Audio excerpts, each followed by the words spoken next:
क्या होता है एरे एरे, सर बताइए। सिमिलर डेटा टाइप को स्टोर करता है सर, और एरे में सर साइज फिक्स नहीं होता है। एरे से सर हम लोग किसी डेटा को बीच से डिलीट नहीं कर सकते। एरे का साइज फिक्स होता है। सॉरी सर, एरे का साइज फिक्स होता है सर, बोलिए। स्टैटिक नेचर का होता है और सिमिलर डेटा पे काम करता है।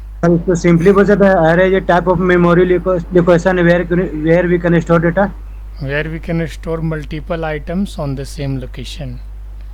It is container of similar elements or similar items. There are three types of array in C sharp: single dimensional, multi-dimensional or jagged array. Single dimensional, which is a container of multiple items of the same type. Multi-dimensional is a container of rows and columns, and jagged array is a container of other arrays. ठीक है, एक बार मैं PDF show करता हूँ. Let me show.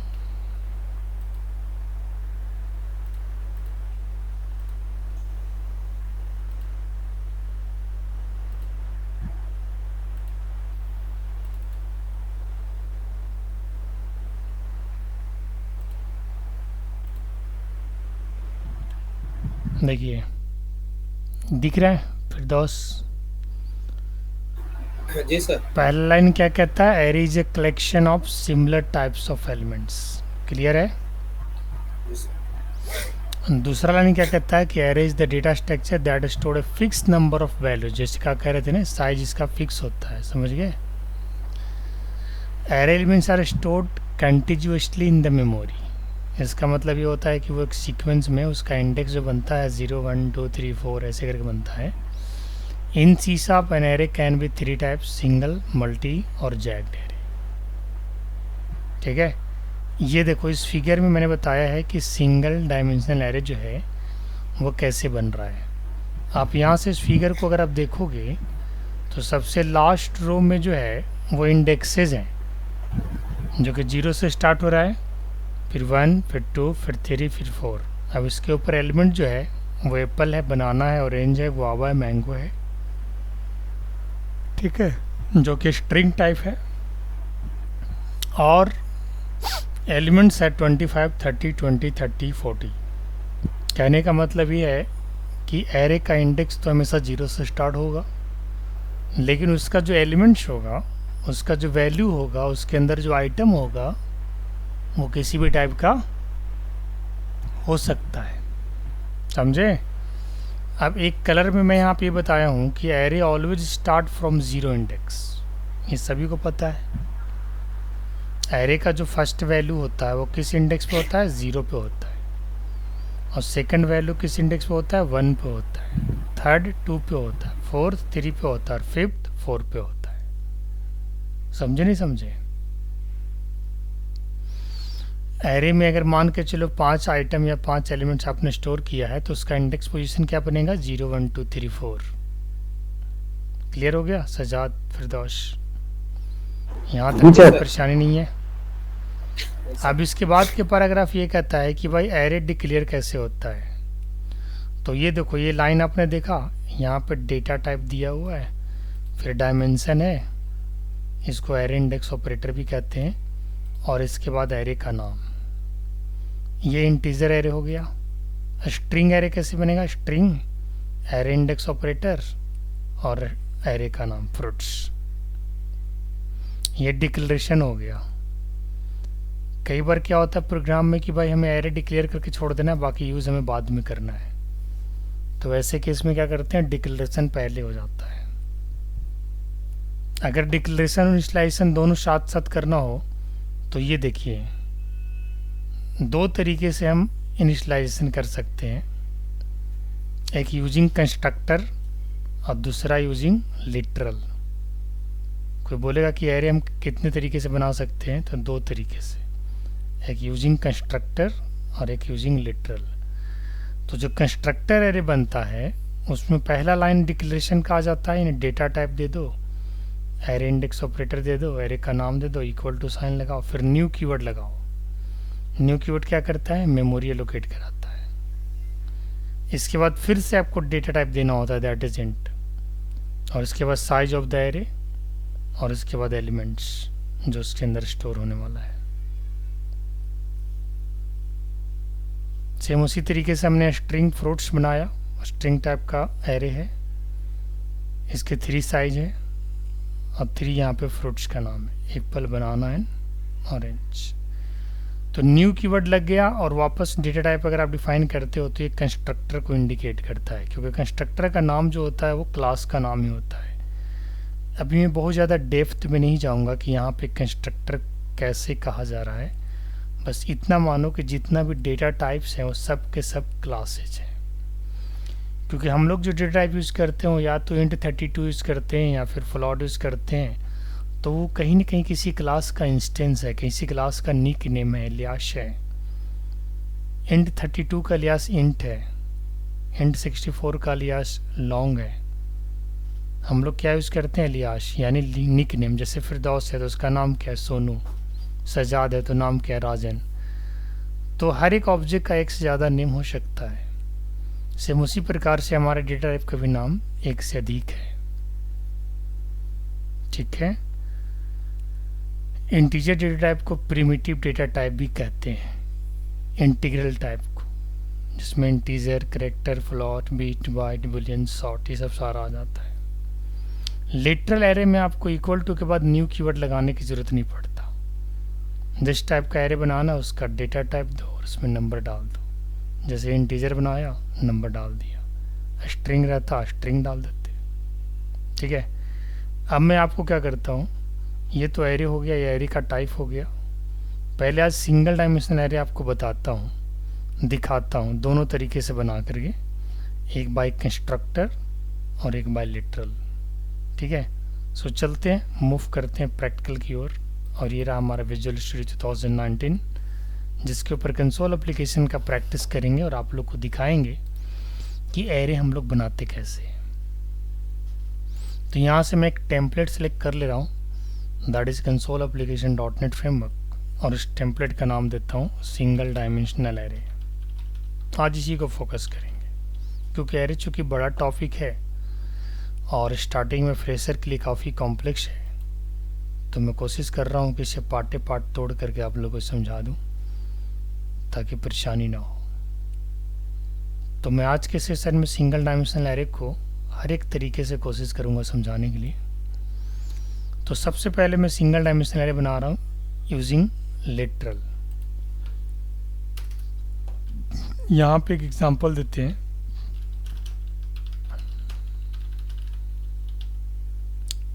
Example of creating integer literal, है ना।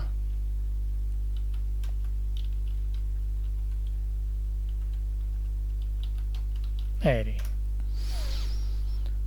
अब मैं इसके लिए क्या करता हूँ, एक मेथड बना लेता हूँ।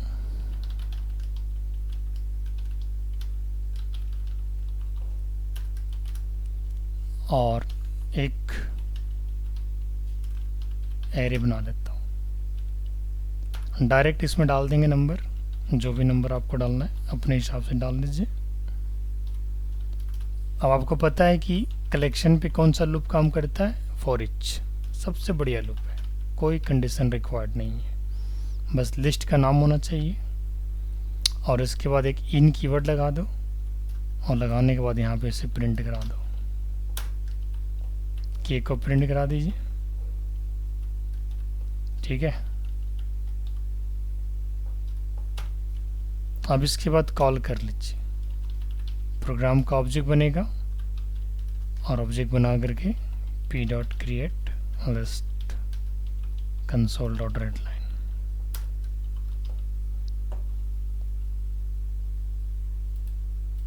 ठीक है। अब रन कराओगे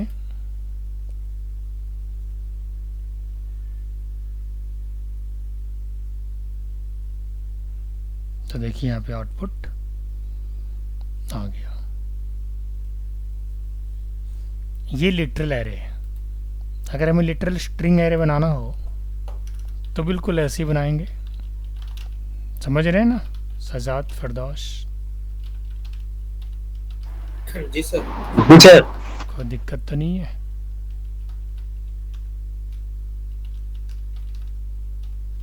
स्ट्रिंग लिटरल बनाना होगा, बस सिंपल यहाँ पे स्ट्रिंग दे दोगे, फ्रूट्स का नाम यहाँ पे शाइन कर दो, डायरेक्ट असाइन कर दो, कोई दिक्कत नहीं है।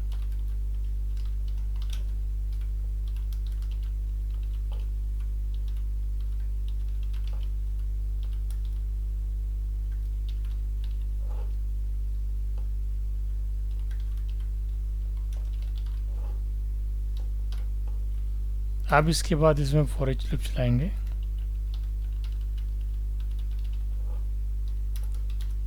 और इसे यहाँ से प्रिंट कर देंगे।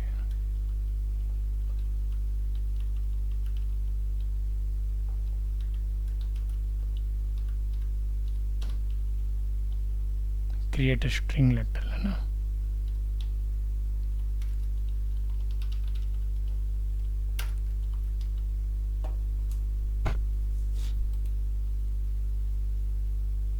आ गया,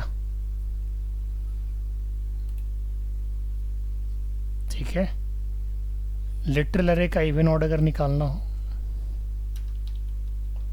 right a program to print even और odd of literal integer array.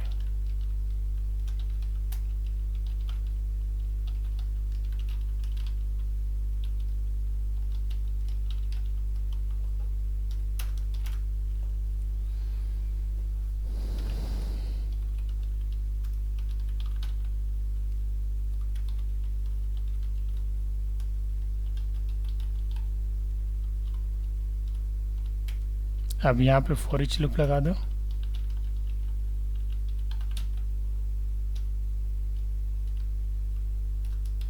और यहाँ से कंडीशन लगाओ इफ के mod of 2 is equal to 0, then console dot write line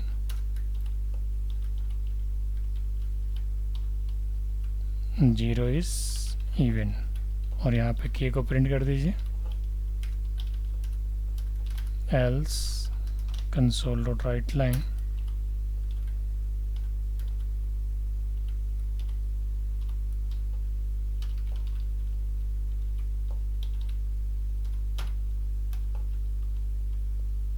ठीक है। अब कॉल करते हैं,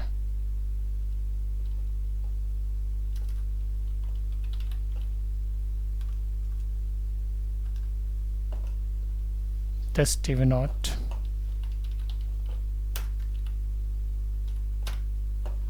रन कराइए, इवन ऑड आपको मिल जाएगा। Yes, working fine. तो ये तो लिटरल एरे पे आपने देखा। कंस्ट्रक्टर एरे अगर बनाना हो तो कैसे बनेगा, इसी में बना देते हैं नीचे।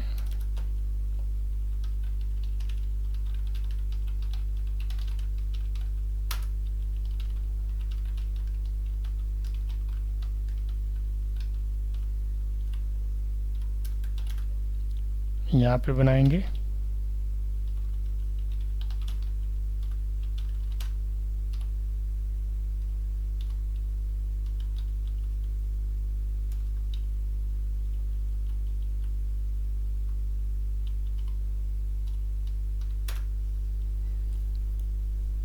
ठीक है। ये देखो, ये कंस्ट्रक्टर एरे क्यों कहलाए, क्योंकि यहाँ पे न्यू कीवर्ड लग गया। तो न्यू क्या करता है, मेमोरी लोकेट करता है और उसका एड्रेस जो मिलेगा वो एड्रेस इस एरे को पास करा देगा। ठीक है, अब इसको प्रिंट कराना, तो प्रिंट करने का तरीका, अगर लूप से प्रिंट कराना, फॉर लूप से,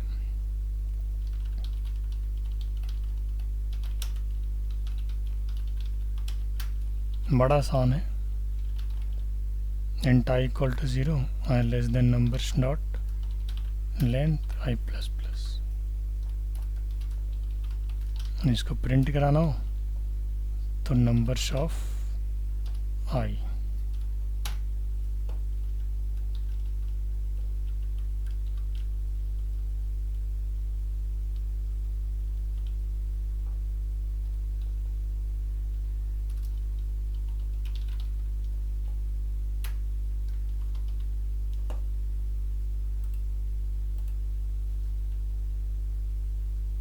आ गया। ये कंस्ट्रक्टर एरे है। सर इसको फॉर ईच से नहीं हो सकता? बिल्कुल हो सकता है।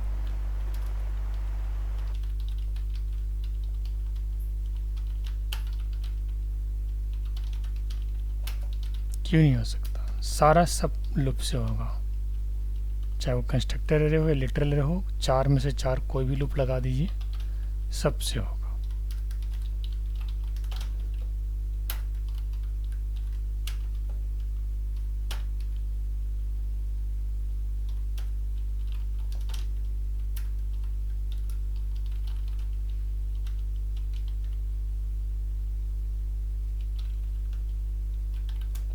Printing constructor array using for loop.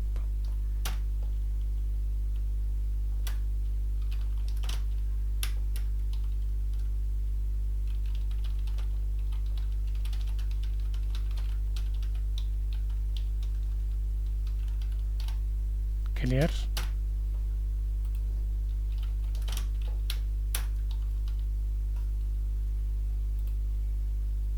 सीधा आउटपुट। सर लिटरल और कंस्ट्रक्टर में यही फर्क है, उसमें न्यू कीवर्ड लग जाता है सर, यही ना सर? हाँ, और न्यू के बाद जो इंट है ना, वो मान के चलो इंटीजर एक क्लास का ही नेम होता है ना कंस्ट्रक्टर। कंस्ट्रक्टर आगे पढ़िएगा तो समझ में आएगा कि कंस्ट्रक्टर जो होता है उसका काम है डेटा मेंबर को इनिशियलाइज करना। Name of constructor are always same with the name of class. ठीक है, कंस्ट्रक्टर काफ़ी सारे टाइप के होते हैं सी शार्प में। ठीक है, स्टैटिक कंस्ट्रक्टर है, पैरामीटराइज कंस्ट्रक्टर है, डिफ़ॉल्ट है, ठीक है, प्राइवेट है, 4-5 टाइप का कंस्ट्रक्टर होता है। तो अब ये कंस्ट्रक्टर वगैरह हम लोग सीखेंगे बाद में, लेकिन बस इतना भी ध्यान रखो कि एरे को 2 तरीके से बनाया जा सकता है, यूजिंग कंस्ट्रक्टर और यूजिंग लिटरल। तो जो डायरेक्ट आप एलिमेंट डाल दे रहे हो, दिस इज कॉल्ड लिटरल, क्योंकि इसमें साइज़ के अकॉर्डिंग मेमोरी ऑक्यूपाई हो रहा है। बट यहाँ पे क्या हो रहा है कि न्यू इंट कीवर्ड, यहाँ पे भी वही काम हो रहा है, बस यहाँ पे न्यू कीवर्ड आपको एक्स्ट्रा लग गया, इंट एक्स्ट्रा लग गया, और एक एरे इंडेक्स ऑपरेटर आपको लग गया यहाँ पे। ठीक है, यहाँ पे इंट जो है दिस इज कंस्ट्रक्टर, और अगर इसी तरह से स्ट्रिंग का बनाना हो तो स्ट्रिंग के लिए भी आप कंस्ट्रक्टर एरे बना सकते हो।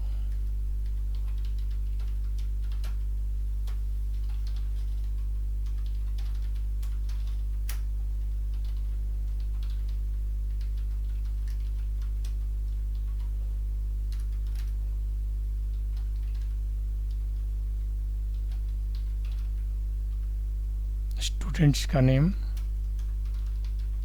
चूँकि वहाँ पे इंट था तो न्यू इंटीजर लिखा था, यहाँ पे स्ट्रिंग लिख रहे हैं। ठीक है,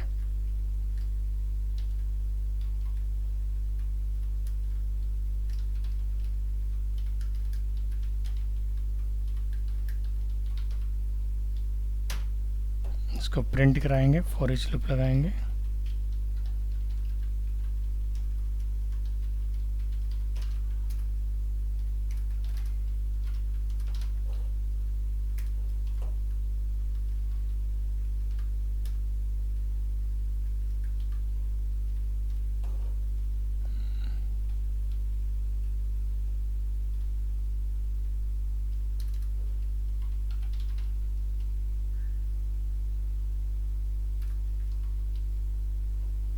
अब रन करते हैं,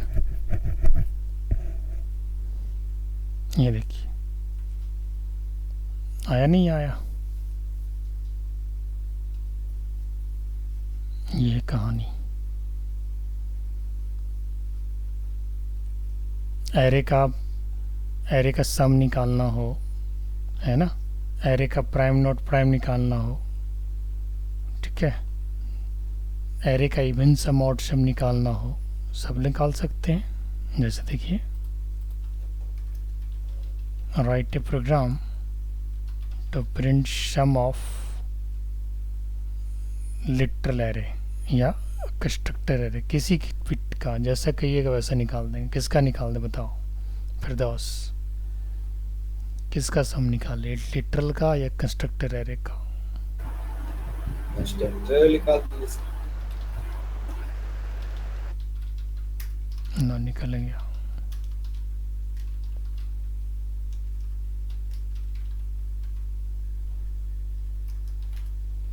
यहाँ पे क्या करेंगे, एक एरे बना लेते हैं।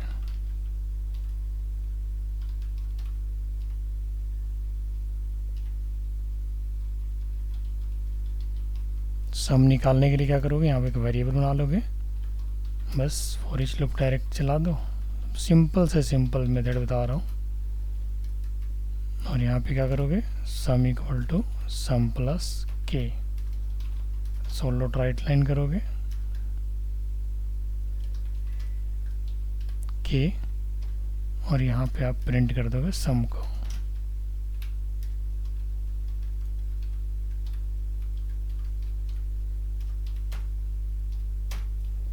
सम ऑफ कंस्ट्रक्टर एरे।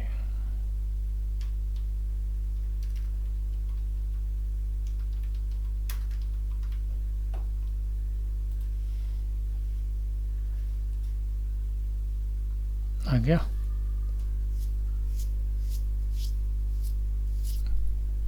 बढ़िया है।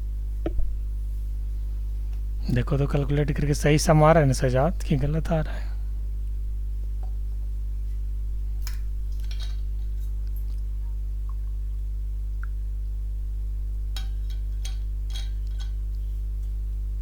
कोई प्रॉब्लम? ठीक है सर। अब इवन सम ऑड सम निकालना हो तो भी बहुत आसान है, कोई दिक्कत नहीं है। अभी निकाल देते हैं इवन सम ऑड सम।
ये देखिए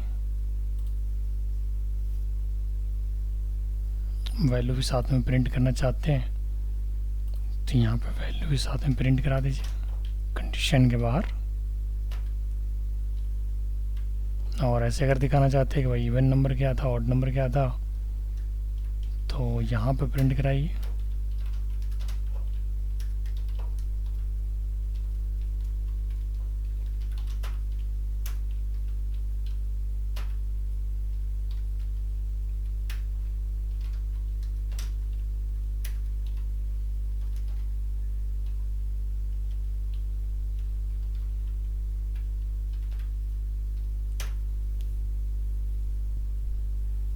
ठीक है,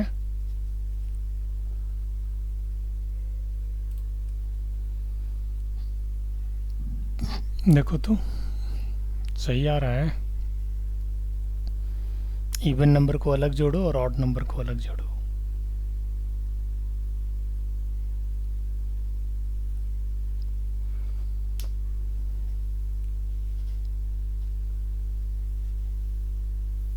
ठीक है सर। ये लॉजिक समझ में आ रहा है, समझा दें? ये सब समझ तो आ गया। ये एक एरे है और बता दिए सर। दो वेरिएबल बना लिया, क्योंकि रिजल्ट इस बार दो चाहिए, इवन का सम अलग चाहिए, ऑड का अलग चाहिए। सिर्फ सम चाहिए था तो हमने वेरिएबल एक बनाया था, हम दो चाहिए तो हमने दो अलग अलग वेरिएबल बनाया है। फॉर ईच लूप लगाया। फॉर ईच लूप का काम क्या है, आइटम को आइटरेट कर लेगा, वन बाय वन वैल्यू लाएगा और के में रखता जाएगा, लाएगा के में रखेगा, मान के चलो 3 सबसे पहले आया और k में स्टोर हो गया। अब k में 3 रखोगे और बाकी 2 से डिवाइड करोगे तो क्या रिमाइंडर 0 आएगा? नहीं ना आएगा। जब रिमाइंडर 0 नहीं आएगा तो इस वाले नंबर में आ जाएगा। ब्लॉक में क्या प्रिंट करेगा? 3 इज़ ऑड, और साथ में 3 भी प्रिंट करेगा। 3 इज़ ऑड करेगा और फिर ये क्या करेगा? ऑड सम में 3 ऐड कर देगा। ऑड सम में पहले से वैल्यू कितनी है? 0 है। 0 प्लस इक्वल टू 3 हो जाएगा। अब यहाँ पे मैं कमेंट लाइन में लिख देता हूँ, ऑड सम की वैल्यू यहाँ पे कितनी हो गई है? 3। ध्यान रखिएगा, ठीक है। 3 प्लस दे देते हैं आगे। अब नेक्स्ट टाइम जब लूप चलेगा तो k में कौन सा वैल्यू आएगा? 4। यस या नो? हुंकारी बढ़ती रहना। अब k की जगह 4 रखोगे, 2 से डिवाइड करोगे तो एक ही बार में डिवाइड हो जाएगा, और जब डिवाइड होगा तो यहाँ पे प्रिंट कर देगा 4 इज़ इवन, और इवन सम में पहले से क्या था? 0 प्लस 4 तो क्या हो जाएगा? 4 हो जाएगा। इवन सम में क्या आया? 4। ऑड सम में क्या आया? 3। अब लूप आगे बढ़ेगा तो नेक्स्ट एलिमेंट कौन सा आएगा? 5। k में रख लो 5। 5 को 2 से डिवाइड करो तो रिमाइंडर 0 नहीं आएगा, ये नहीं चलेगा। सीधे यहाँ पे आ गया तो क्या दिखा देगा? 5 इज़ ऑड, और ऑड सम में पहले से 3 था और अब आ गया 5। 5 और 3 बट अभी 8 नहीं करेगा, अभी सिर्फ हाँ कौन कटिंग है, मतलब कर रहा है, अंदर ही के अंदर कर रहा है, एलिमेंट अभी उठा रहा है। हाँ बिल्कुल। नहीं प्लस इक्वल टू जो है ना वो कर दिया मान के चलो, क्योंकि k का वैल्यू कितना आया? 5 ना आया, और पहले से कितना था? 3 था, तो 3 प्लस इक्वल टू 5 कितना हो जाएगा? 8 हो जाएगा। 8 पूरा हटा करके सीधा 8 बना दो इसको, ठीक है। ठीक था सर, लास्ट में मिला दीजिए। चलो वो भी अच्छा है, ठीक है। नेक्स्ट टाइम जब लूप चलेगा तो 6 आया, 6 को 2 से डिवाइड कर दोगे 6 इजी में हो जाएगा, और यहाँ पे क्या हो जाएगा? 4 + 6 10। अब नेक्स्ट टाइम चलोगे तो 7 यहाँ पे आ जाएगा, आएगा नहीं आएगा? 8 चलोगे 8 यहाँ पे आएगा, 9 चलोगे 9 यहाँ पे आ जाएगा। यहाँ पे टोटल कर लो तो कितना हो जाएगा? 18, और यहाँ पे कितना हो जाएगा? 24 होगा ना? यही रिजल्ट आया था ना, इवन सम 18 और ऑड सम 24। चेक कर ले।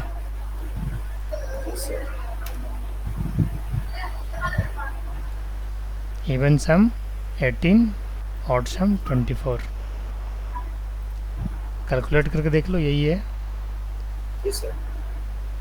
समझ में आया? कोई परेशानी? एरे को अगर सॉर्ट करना हो, एरे में अगर मैक्सिमम निकालना हो या सॉर्ट करना हो तो कैसे करेंगे? एक लिस्ट में भी तो होता था ना sir. Write a program to print elements of array in ascending order, ठीक है।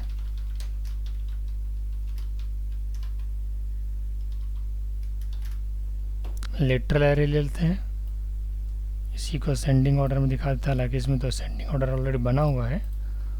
इसके एलिमेंट को थोड़ा कहीं कहीं चेंज कर देते हैं। चेंज हो गया।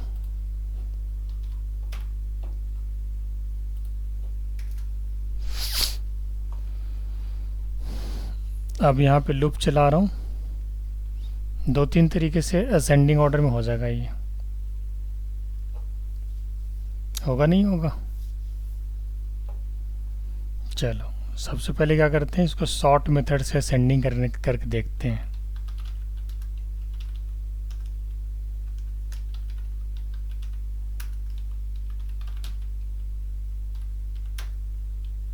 इसको नहीं करेगा सर, ये असेंडिंग कर देगा। अब लूप को उल्टा घुमा दो, int i equal to numbers dot length -1 i greater than equal to 0 i minus. मुझे असेंडिंग लाना है, तो असेंडिंग के लिए तो कुछ नहीं है, असेंडिंग तो ये सही है, डायरेक्ट लूप चला दो बस असेंडिंग हो जाएगा। डिसेंडिंग लाना हो तब ऐसा करना पड़ेगा। क्योंकि ऑलरेडी मैंने इसको सॉर्ट कर दिया यूजिंग सॉर्ट मेथड। हम देखना ये है कि सॉर्ट मेथड काम कर रहा है कि नहीं। ऐसा लॉजिक से भी होता है, बबल सॉर्ट से भी सॉर्ट कर सकते हैं नेस्टेड लूप लगा के।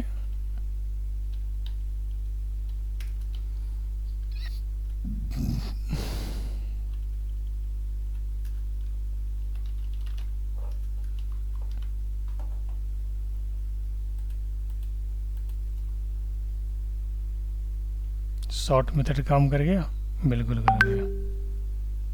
अब इसी को अगर डिसेंडिंग करना होगा तो क्या करेंगे, ये तो सॉर्ट मेथड से हो गया है ना। सर लूप को कमेंट करे सिर्फ सॉर्ट लगाइए तो सर करता है। कौन सा लूप, इसको लूप का सिर्फ काम यहाँ पे प्रिंट करने का, असली काम यही कर रहा है। ये तो प्रिंट कराओगे ना, एरे को तो प्रिंट कराना पड़ेगा। एरे को प्रिंट कराने के लिए तो लूप चलाओगे ना फिरदौस। लूप से सॉर्टिंग नहीं हो रहा है, सॉर्टिंग इसी लाइन से हो रहा है। सर यहाँ पर सॉर्ट काम कर रहा है सर, जावास्क्रिप्ट में हम लोग नहीं करता था सर, आपके सिस्टम में हो सकता कर रहा हो सर। 109 तक करता है सर और 10 को बीच में ही घुसा देता है सर, 10 को उधर भेजता है। हाँ हम लोग सिस्टम है सर, आपके सिस्टम में वही हम देख रहे हैं सर। करके देखिएगा, इसी को डिसेंडिंग करना हुआ तो लूप चलाएंगे उल्टा, दिखा रहे हैं।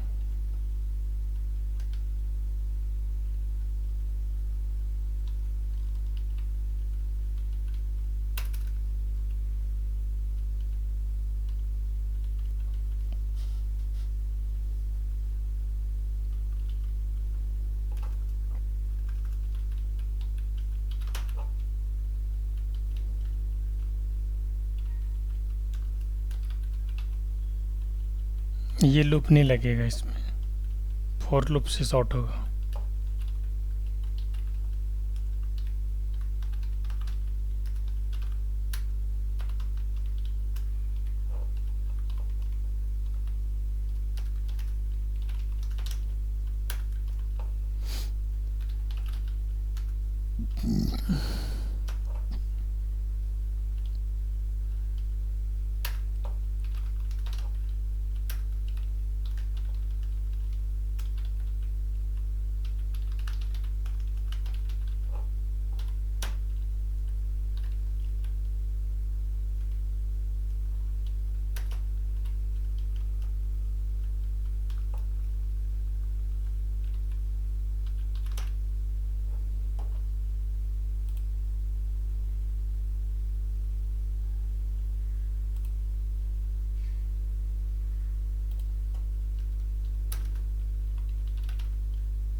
ठीक है,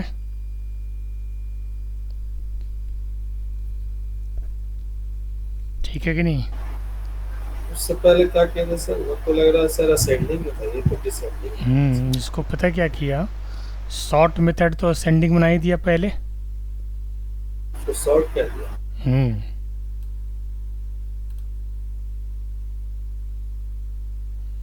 और इसके बाद लूप को चला दिया उल्टा लेंथ -1 से, यानी अगर टोटल एलिमेंट कितना है 1 2 3 4 5 6 7 8 9 एलिमेंट है ना, तो इसका इंडेक्स तो बनेगा 8 से चलना शुरू हुआ। सर लूप चल रहा किससे से मुझे बता दीजिए। हाँ, लेंथ -1। देखो पहले सॉर्ट जब किया ना तो आपका नंबर आफ्टर सॉर्टेड, शॉर्ट वाली नहीं सर, वो वाला बताइए। हाँ आ रहे हैं 1 3 4 5 6 7 8 9 10। जब सॉर्ट हुआ था ये एलिमेंट हो गया उसके अंदर, समझे।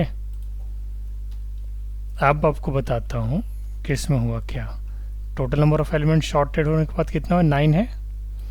नंबर डॉट लेंथ -1, तो नंबर का लेंथ अगर निकालोगे तो क्या निकलेगा 9 निकलेगा लेंथ। 9 निकले तो 9 -1 कितना हो गया 8 हुए सर। हाँ तो 8 एलिमेंट पे क्या है 10 है ना, 10 है सर। तो 10 यहाँ से प्रिंट कर जाएगा, जी सर।